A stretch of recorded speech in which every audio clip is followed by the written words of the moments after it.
ఒక మంత్రికి సంబంధించినటువంటి అనుచరులు ఆయన యొక్క నియోజకవర్గంలో దౌర్జన్యాలకు పాల్పడుతూ ఉన్నారంట. అసలు ఆ మంత్రి ఎవరు, ఆ మంత్రికి సంబంధించినటువంటి అనుచరులు ఎవరు, ఒకసారి చూసే ప్రయత్నం చేద్దాం. ఇక్కడ చూడొచ్చు, 50,000 ఇస్తేనే ఇందిరమ్మ ఇండ్ల బిల్లులు ఇస్తామంటూ కూడా మరి ఏదైతే ఇందిరమ్మ ఇండ్ల అర్హులను బెదిరిస్తున్నటువంటి పరిస్థితి కనబడుతూ ఉంది. నా అనుమతి లేకుండా ఊర్లోకి రావద్దు, ఇందిరమ్మ ఇండ్ల బిల్లులు ఇవ్వద్దు అంటూ ఏఈకి బెదిరింపులు. మంత్రి వాకిటి శ్రీహరి అనుచరుల గూండాగిరి. వనపర్తి జిల్లా అమర్చింత మండలం పామిరెడ్డిపల్లి గ్రామంలో ఇందిరమ్మ ఇండ్ల బిల్లుల కోసం 50,000 ఇవ్వాలని, లేదంటే బిల్లులు రానివ్వమని వాకిటి శ్రీహరి అనుచరుడు కాంగ్రెస్ గ్రామశాఖ అధ్యక్షుడు బీసీ రెడ్డి దౌర్జన్యం అంటూ కూడా చూడొచ్చు. ఇక ఇందిరమ్మ ఇండ్ల బిల్లులు మీకు పడాలంటే, ఆ డబ్బులు మీకు రావాలంటే 50,000 రూపాయలు నాకు ఇవ్వాలి, 50,000 రూపాయలు నాకు లంచం ఇస్తేనే ఆ బిల్లులు విడుదల అవుతాయంటూ కూడా మరి ఇందిరమ్మ ఇండ్ల అర్హులకు చెప్తున్నటువంటి పరిస్థితి కనబడుతూ ఉంది. అదేవిధంగా ఆ గ్రామంలోకి ఏదైతే హౌసింగ్ ఏఈ రావాలంటే తన పర్మిషన్ ఉండాలంటూ కూడా మరి హుకుం జారీ చేస్తున్నటువంటి పరిస్థితి కూడా అక్కడ చోటు చేసుకుందంటూ కూడా అక్కడ ఉన్నటువంటి మరి ఇందిరమ్మ ఇల్లు అర్హురాలు కూడా చెప్తున్నటువంటి పరిస్థితి కనబడుతూ ఉంది. ఇక కాంగ్రెస్ పార్టీకి సంబంధించినటువంటి ఏదైతే కార్యకర్తలు కావచ్చు, కాంగ్రెస్ పార్టీకి సంబంధించినటువంటి నేతలు కావచ్చు, ఈ ఇందిరమ్మ ఇండ్ల విషయంలో చాలా వరకు జోక్యం చేసుకున్నట్టు తీరు కూడా కనబడుతూ ఉంది. పదే చెప్తా ఉన్నాం, ఇందిరమ్మ ఇండ్లలో పారదర్శకత లేదు, దాంట్లో చాలా వరకు అవినీతి జరుగుతూ ఉంది. ఏదైతే కాంగ్రెస్ పార్టీ నేతలు మరి అవినీతికి పాల్పడుతూ ఉన్నారు, ఏదైతే అర్హుల దగ్గర డబ్బులు తీసుకుంటా ఉన్నారని మనం పదే చెప్తా ఉన్నాం. ఇక మంత్రి వాకిటి శ్రీహరికి సంబంధించినటువంటి అనుచరులు మరి గ్రామంలో ఉన్నటువంటి ఎవరైతే ఇందిరమ్మ ఇండ్లు వచ్చినాయో వాళ్ళ దగ్గర 50,000 డిమాండ్ చేస్తున్నటువంటి పరిస్థితి కూడా కనబడుతూ ఉంది. ఒకవేళ కనుక డబ్బులు ఇవ్వకుంటే మీ బిల్లులు అడయంటూ కూడా వాళ్ళను బెదిరిస్తున్నటువంటి తీరు కూడా మరి అక్కడ ఉన్నటువంటి గ్రామస్తులు చెప్తున్నటువంటి పరిస్థితి కనబడుతూ ఉంది. ఒకవేళ కనుక హౌసింగ్ ఏఈ తన పర్మిషన్ లేకుండా ఊర్లోకి వస్తే బాగుండదంటూ కూడా సంబంధిత మహిళా అధికారిని మరి బెదిరిస్తున్నటువంటి తీరు కూడా అక్కడ తెలుస్తూ ఉంది. తెలంగాణ రాష్ట్రంలో ఓవరాల్గా చూసుకుంటే ఇందిరమ్మ ఇళ్లకు సంబంధించినటువంటి అంశంలో బిల్లులు వాడాలంటే కాంగ్రెస్ చేతులు దలపాలంటూ కూడా చాలా పెద్ద ఎత్తున చర్చ నడుస్తూ ఉంది. ఈ నేపథ్యంలో ఏదైతే మక్తల్ నియోజకవర్గంలో జరిగినటువంటి సంఘటన మరి దానికి ఇంకా కాస్త బలాన్ని చేకూరుస్తున్నటువంటి తీరు కూడా కనబడుతూ ఉంది.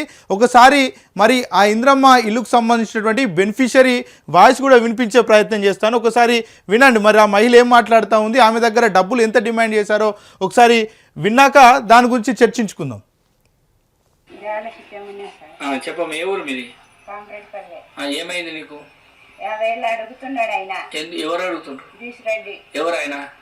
కపల్ల బీసిరెడ్డి అడుగుతున్నాడు. ఏ పార్టీ ఆయన? కాంగ్రెస్. ఎందుకు అడిగిండు? మాకు కావాలి, మేము ఇప్పిస్తామంటే ఎట్లకెళ్ళి ఇప్పిస్తారు? ఎందుకు అడిగిండమ్మా డబ్బులు? బిల్లు మా అప్పులు చేసి కట్టుకుంటున్నాము. అప్పులు చేసి కట్టుకున్నప్పుడు మేడం ఇంకా రానేస్తలేదు, అటెం వేసుకున్నాడు. మళ్ళీ ఎట్లాంటి అయితే ఇచ్చేటోళ్ళు ఇంకా ఇయ్యద్దా అని చెప్తే మత నీకు ఇందిరమ్మ ఇల్లు వచ్చిందే? ఇందిరమ్మ ఇల్లే ఇది.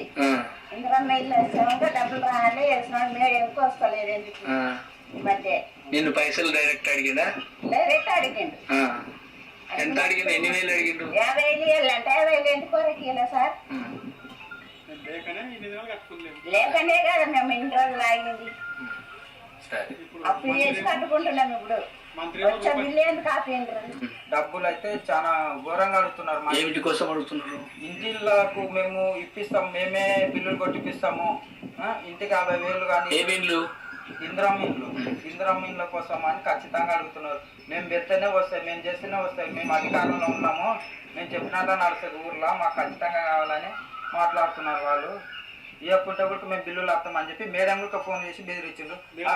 ఎవిడెన్స్ కూడా నా దగ్గర ఉన్నాయి, రికార్డింగ్ కూడా చేసిన. మేడం మాట్లాడింది కూడా నేను పెడతా ఖచ్చితంగా. ఇదైతే వీళ్ళేం మంది మీద వాడి ఖచ్చితంగా మాకు డబ్బులు వస్తేనే మీకు బిల్లులు శాంక్షన్ చేస్తాం, లేకుంటే చెయ్యము. ఆ విధంగా మంది నల్ల ఊర్లో అందరినీ ఇందిరమ్మ ఇంట్లో వచ్చిన వాళ్ళు ప్రతి ఒక్కరిని వేరే విధంగా టార్చర్ అయితే బెదిరిస్తున్నాడు. ఖచ్చితంగా అవి మాత్రం అట్లా మాకు వద్దు, అలాంటి పని చేయకుండా ఊరు అభివృద్ధి కోసం మంచి చేసి అందరికి మంచి చేయాలని మేము కోరుకుంటున్నాం. ఇది కూడా అందరికి కాంగ్రెస్ నాయకులకు ఇది ఒక్కటే కాదు, మండలం ప్రతి ఊర్లో కూడా ఈ జరగకూడదని మేము కోరుకుంటున్నాం. ఇదైతే వాస్తవం. ఒకసారి మళ్ళొకసారి వినిపించే ప్రయత్నం చేస్తాను బాధితుల వాయిస్. ఈ మహిళ ఏమని చెప్తా ఉంది, మేము పేదలం, అప్పులు చేసి ఇల్లు కట్టుకుంటున్నాం, అప్పులు చేసి ఇల్లు కట్టుకున్నప్పుడు మాకు రావాల్సినటువంటి డబ్బులు ఇవ్వాలి, కానీ ఈ కాంగ్రెస్ పార్టీకి సంబంధించినటువంటి బీసీ రెడ్డి గ్రామ శాఖ అధ్యక్షుడు, కాంగ్రెస్ పార్టీ గ్రామ శాఖ అధ్యక్షుడు బీసీ రెడ్డి మా దగ్గర డబ్బులు డిమాండ్ చేస్తూ ఉన్నాడు, 50,000 ఇస్తేనే బిల్లులు శాంక్షన్ చేపిస్తా అంటూ కూడా చెప్తున్నట్టు మరి ఆ బాధిత మహిళ చెప్తా ఉంది. ఒకసారి చూడొచ్చు ఇక్కడ ఈ మహిళకు సంబంధించినటువంటి ఇల్లు నిర్మాణ దశలో ఉంది. ఈ ఇల్లుకు సంబంధించినటువంటి ఏదైతే ఇందిరమ్మ ఇల్లు అని చెప్తా ఉన్నారో, ఇందిరమ్మ ఇల్లు కట్టుకుంటే 5 లక్షల రూపాయలు ఇస్తాం విడతల వారిగా అని చెప్పారు. మొదటగా బేస్మెంట్ లేపినప్పుడు 1 లక్ష రూపాయలు, ఆ తర్వాత గోడల నిర్మాణం అయ్యాక 1 లక్ష రూపాయలు, ఆ తర్వాత స్లాబ్ వేసుకునేటప్పుడు 2 లక్షలు, పూర్తి నిర్మాణం అయినాక 1 లక్ష రూపాయలు ఇస్తామని ప్రభుత్వం చెప్పింది. కానీ నిజంగా గ్రౌండ్ లెవెల్లో మనం తెలుసుకుంటే ఎక్కడైనా కూడా చాలా ప్రాంతాల్లో కాంగ్రెస్ పార్టీ నేతల చేతులు తడుపుతూనే మరి ఆ డబ్బులు శాంక్షన్ అయినటువంటి పరిస్థితులు మనం చూస్తూనే ఉన్నాం. ఇక ఇక్కడ పేద మహిళ ఏమని చెప్తా ఉంది, అప్పులు చేసి ఇల్లు కట్టుకున్నామని చెప్తా ఉంది. అప్పులు చేసి ఇల్లు కట్టుకుంటున్నాం, ఇప్పుడు 50,000 అంటే ఎక్కడి నుంచి తెచ్చియాలి? కాంగ్రెస్ పార్టీ నేత మా దగ్గర 50,000 డిమాండ్ చేస్తూ ఉన్నాడు, ఆ 50,000 ఎక్కడి నుంచి తెచ్చేయాలంటూ కూడా అడుగుతూ ఉంది. అదేవిధంగా ఇటు పక్కన ఉన్న వ్యక్తి కూడా చెప్తా ఉన్నాడు, మా దగ్గర సాక్ష్యాలు ఉన్నాయి, ఏయిని కూడా ఆ బీసీ రెడ్డి బెదిరిస్తూ ఉన్నాడు అంటూ కూడా చెప్తా ఉన్నాడు. ఏయిని కూడా తన అనుమతి లేకుండా గ్రామంలోకి రాకూడదు, బిల్లులు ఎవరు కూడా శాంక్షన్ చేయకూడదు అంటూ కూడా మరి ఆ బీసీ రెడ్డి మరి ఆమెను బెదిరిస్తున్నటువంటి తీరు కూడా మరి ఇక్కడ ఉన్నటువంటి వ్యక్తి చెప్తా ఉన్నాడు. తెలంగాణ రాష్ట్రంలో ఇందిరమ్మ ఇల్లు కట్టుకుంటే 5 లక్షల రూపాయలు ఇస్తామని చెప్పినటువంటి ప్రభుత్వం మరి ఈరోజు ఆ పేద మధ్యతరగతి కుటుంబాలు ఇల్లు కట్టుకోవాలంటే 5 లక్షల రూపాయలు సరిపోవు. కేవలం 5 లక్షల రూపాయలు మరి ఎక్కడ సరిపోయినటువంటి పరిస్థితి కనబడతా ఉంది. ఇంకా వాళ్ళు అదనంగా మళ్ళొక 5 లక్షలు దానికి ఖర్చు పెట్టుకోవాలి. ఈ 5 లక్షల రూపాయల్లో ఇలా చేతి వాటలకే 1 లక్ష రూపాయల వరకు కూడా అయిపోతున్నటువంటి పరిస్థితి మరి పేద కుటుంబాలకు ఏర్పడతా ఉంది. ఒకవైపేమో ప్రభుత్వం పేదల కోసం ఇందిరమ్మ ఇల్లు కట్టిస్తామని చెప్తా ఉంది, మరోవైపు ఈ కాంగ్రెస్ సంబంధించినటువంటి నేతలు పేదల దగ్గర డబ్బులు దండుకుంటా ఉన్నారు, డబ్బులు డిమాండ్ చేస్తూ ఉన్నారు. 50,000 రూపాయలు, 1 లక్ష రూపాయలు డిమాండ్ చేస్తూ ఉన్నారు. డిమాండ్ చేసి ఒకవేళ డబ్బులు ఇస్తేనే వాళ్ళకు డబ్బులు శాంక్షన్ అయ్యేటువంటి పరిస్థితి కనబడతా ఉంది. ఒకవేళ వాళ్ళ చేతులు దడపకపోతే డబ్బులు రాకుండా చాలా సందర్భాల్లో కూడా ఇబ్బందులు గురి చేస్తున్నటువంటి పరిస్థితి కనబడతా ఉంది. మొన్ననే ఒకరు కాల్ చేశారు, మరి వాళ్ళకి సంబంధించినటువంటి ఇల్లు నిర్మాణం పూర్తయినా కూడా కనీసం ఇప్పటి వరకు కూడా మరి డబ్బు లేనటువంటి పరిస్థితి కనబడతా ఉందంటూ కూడా వాళ్ళు కూడా చెప్తా ఉన్నారు. 1000 కళ్ళతోటి డబ్బులు ఎప్పుడెప్పుడు వేస్తారని మేము వేచి చూస్తూ ఉన్నాం, కానీ ప్రభుత్వం నుంచి డబ్బులు రావట్లేదు. వీళ్ళని నమ్ముకొని మేము ఇల్లు కట్టినాం, అప్పుల పాలైపోయిన మొత్తం కూడా ఆ ఇల్లు కూడా అమ్ముకునేటువంటి పరిస్థితి ఏర్పడతా ఉందంటూ కూడా చాలామంది బాధితులు చెప్తా ఉన్నారు. తెలంగాణ రాష్ట్రంలో ఇందిరమ్మ ఇల్లు అని పెద్ద స్టేట్మెంట్లు ఇస్తూ మరో పక్క చూసుకుంటే ఇంతటి మరి కుంభకోణాలు కూడా బయటపడతా ఉన్నాయి. చాలామంది కాంగ్రెస్ నేతలంతా కూడా ఇందిరమ్మ ఇళ్ళ అర్హులను మరి పీడిస్తున్నారంటూ కూడా చెప్తున్నటువంటి పరిస్థితి కనబడతా ఉంది. వీళ్ళు చాలా స్పష్టంగా చెప్తా ఉన్నారు. మరొకసారి వినిపించే ప్రయత్నం చేస్తాను, ఈ మహిళ ఏం చెప్తుందో. చెప్పమ్మ, ఏ ఊరు మీది? ఏమైంది నీకు? 50,000 అడుగుతున్నాడు ఆయన. ఎవరు అడుగుతుండ్రు? బీసీ రెడ్డి. ఎవరైనా? కపల బీసీ రెడ్డి అడుగుతున్నాడు. ఏ పార్టీ అయినా? కాంగ్రెస్ పార్టీ అని చెప్తుంది. మాకు కావాలా మేము ఇప్పిస్తామంటే ఎట్లకెళ్ళి ఇప్పిస్తారు? ఎందుకు అడిగినమ్మా డబ్బులు? బిల్లు మా అప్పులు చేసి కట్టుకుంటున్నాము, అప్పులు చేసి కట్టుకున్నప్పుడు మేడం ఇంకా రాణిస్తలేదు, అటెండ్ వేసుకున్నాడు. మళ్ళీ ఎట్లాంటి మేడం కూడా రాణిస్తలేడంట ఊర్లోకి అని చెప్తే మాట ఇందిరమ్మ ఇల్లు వచ్చిందే. ఇందిరమ్మ ఇల్లే ఇది. ఇందిరమ్మ ఇల్లు వచ్చాక డబ్బులు రాలే వేసినాడు, మేడం ఎందుకు వస్తలేదు ఎందుకు మధ్య. నిన్ను పైసలు డైరెక్ట్ అడిగిందా? డైరెక్ట్ అడిగిండు. ఎంత అడిగిండు? ఎన్ని వేలు అడిగిండు? 50,000 అంటే 50,000 ఎందుకు వరకు ఇలా సార్? ఎందుకు ఇవ్వాలని అడుగుతుంది, 50,000 ఎందుకు ఇవ్వాలని మరి ఆ మహిళ కూడా అడుగుతున్నటువంటి పరిస్థితి కనబడతా ఉంది.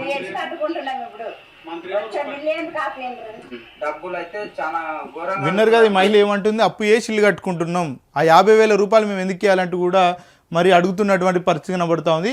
ఈ వ్యక్తి కూడా చెప్తా ఉన్నాడు, ఇంటి కోసం అడుగుతున్నారు, ఇంటిళ్ళకు మేము ఇప్పిస్తాం, మేమే బిల్లులు కొట్టిపిస్తాము, ఇంటికి 50,000 కానీ ఇందిరమ్మ ఇళ్ళ కోసం అని ఖచ్చితంగా అడుగుతున్నారు.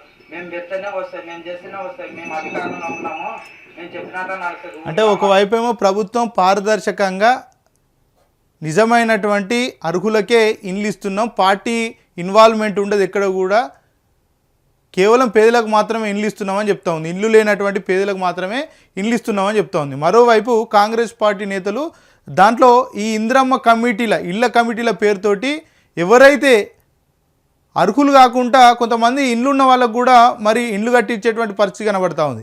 నిజమైనటువంటి పేదలకు ఇండ్లు రావట్లేదంటూ కూడా చాలామంది చెప్తా ఉన్నారు. కేవలం కాంగ్రెస్ పార్టీ నేతలకు, కాంగ్రెస్ పార్టీకి సంబంధించినటువంటి వ్యక్తులకు మాత్రమే ఇందిరమ్మ ఇల్లు ఇస్తూ ఉన్నారు, ఇచ్చేటువంటి అరకొర ఇండ్లలో కూడా చాలా వరకు అవినీతి చేస్తూ ఉన్నారు, చేతివాటం పెడతా ఉన్నారు అంటూ కూడా చెప్తున్నటువంటి పరిస్థితి కనబడుతుంది. ఇక్కడ చాలా స్పష్టంగా చెప్తా ఉన్నారు, 50,000 అడిగినటువంటి వ్యక్తి పేరు కూడా చెప్తా ఉన్నారు.